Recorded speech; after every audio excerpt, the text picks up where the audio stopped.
This movie shows an impacted lower wisdom tooth. In the soft tissue removal situation, we raise the flap and usually elevate the tooth without removing any bone. The flap is repositioned and sutured into place. The sutures dissolve and the area heals. This movie shows an impacted lower wisdom tooth. In a partial bony removal situation, we first raise a flap, followed by some bone removal to gain access to the tooth. The tooth can then be removed with elevators. A bone substitute can be placed in the socket to aid in healing. The flap is repositioned and sutured into place. The sutures dissolve and the area heals.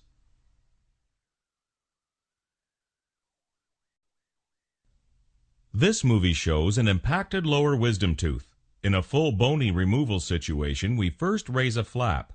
Since the tooth is completely covered with bone, significant bone is removed to gain access to the tooth.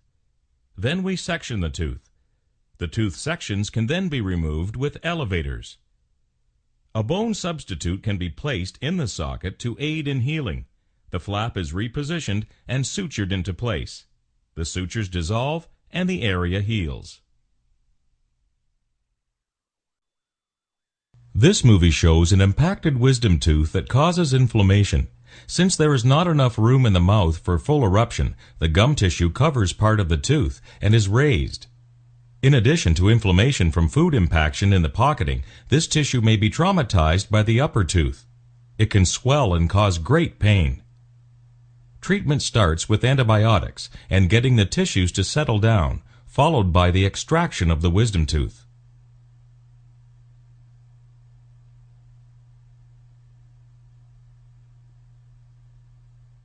Once the tooth is gone, the gums recede back to normal.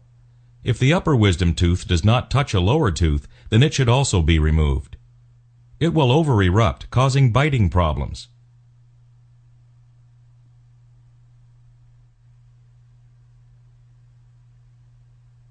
It will also cause gingival inflammation due to tissue trauma. Removing it at the same time prevents this complication, and the patient has only one surgical appointment.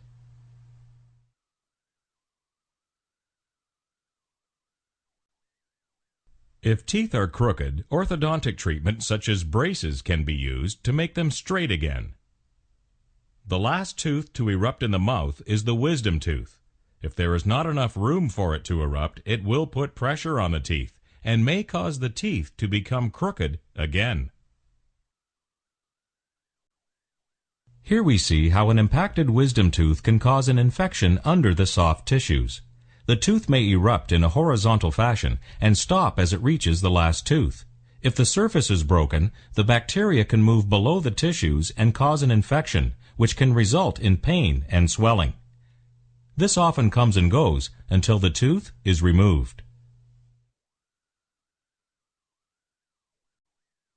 This movie shows the importance of removing wisdom teeth before they cause trouble. Sometimes, as the tooth erupts horizontally, it may be stopped by the molar ahead of it. Here we see in the cross-section that it can continue to erupt and resorb the tooth ahead of it.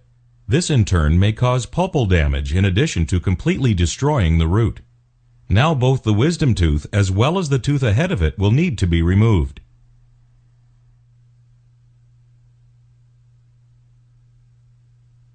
Furthermore, the opposing tooth to the one lost will over-erupt and may need extraction.